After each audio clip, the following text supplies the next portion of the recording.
The church also ruled that the missionary position was the only sexual position that should be used. There was no room for experimentation. It was thought that during this time that the missionary position was the best way to conceive a male child, and other sexual positions could lead to deformed offspring. The church also operated under the assumption that both men and women needed to physically produce seed to create a baby. Therefore, it was necessary for both women and men to have an orgasm. This is probably the one moment in history where women actually benefited from an institution's misguided information. Hallelujah! Let's talk a little bit about contraception. Although contraception did exist during the Tudor period, it was strictly illegal. Since the church's position was that sex was purely for reproduction, contraception was not seen as necessary, since sex for the simple pleasure of it would have been inappropriate. Contraception came in many forms and methods, including the man withdrawing from his partner before ejaculating, and the taking of herbs and oils. Oil of mint, oil of rue, oil of savin, and honeysuckle juice were all said to be effective contraceptives. Women could also insert various things into their vaginas to attempt to kill the sperm, such as pepper, bundles of herbs, or wool soaked in vinegar. There are also accounts of beeswax being used to cover the entrance to the cervix. Knowing how sensitive the pH balance of the vaginal area can be, I'm cringing thinking about all the unfortunate side effects that may have come from inserting these various things. Finally, men could use something called a Venus glove, which was a type of condom made out of lambskin.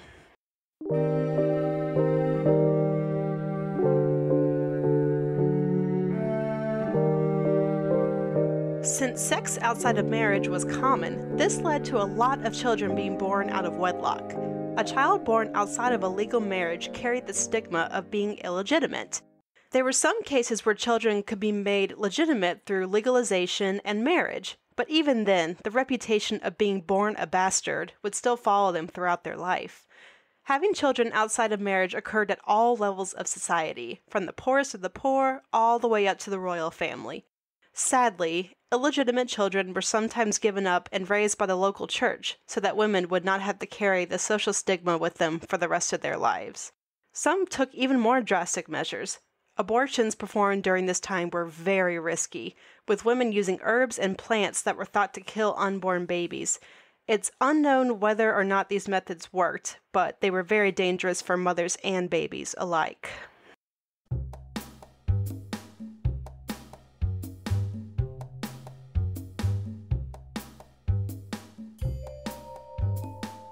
Prostitution was very popular during Elizabethan times. There were thousands of prostitutes, or doxies as they were called, in Norwich, York, London, and elsewhere. It is estimated that there were more prostitutes in Elizabethan London than there are now in modern-day Birmingham or any other large British town. As is common in many cultures, men were generally willing to pay high prices for virgins. There are stories about a special liquid that was developed during this time.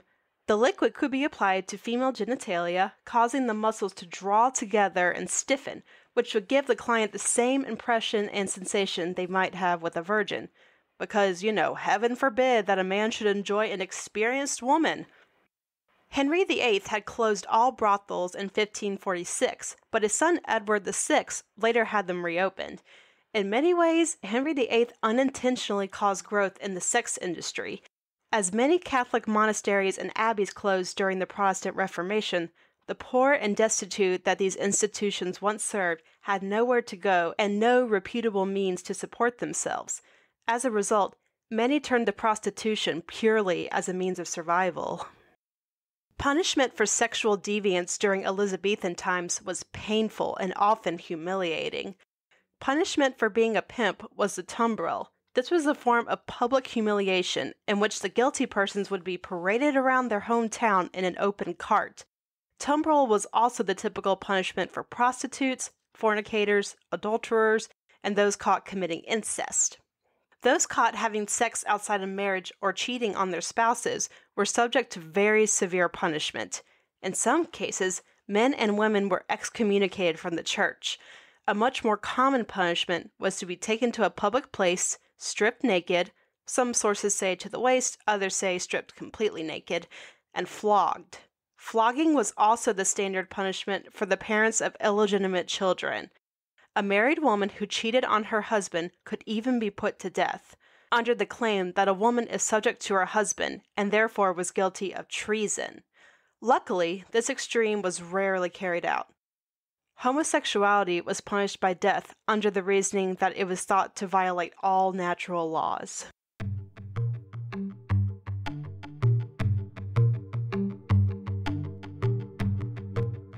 The concept of divorce did not exist before the Protestant Reformation. Henry VIII's divorce from Catherine of Aragon in 1533 is one of the earliest divorces in history and is certainly one of the most notorious. Generally, if you did not want to be married to your spouse anymore, you had to prove that your marriage was never valid in the first place. In such cases, the church could decide to annul the union. Under Catholic law, an annulment could be granted if there was evidence of any of the following: a lack of consent to the marriage. You married a close blood relative. A previous contract by one party to be married to someone else. Non-consummation, or that one of the parties was insane at the time of the marriage. Just as it is today, divorce was a very expensive route to go during the Tudor period, and was therefore not an option for the poorer classes. However, there were a couple of loopholes that could be utilized if needed. 1. If a spouse joined a convent or monastery, the other was free to remarry. This strategy was used by Louis XII of France to cast off his first wife and marry Anne of Brittany. Number 2. You could also persuade a local bishop to grant you a separation from bed and board. In this case, you were still married and you could not marry anyone else, but you were permitted to live in separate residences.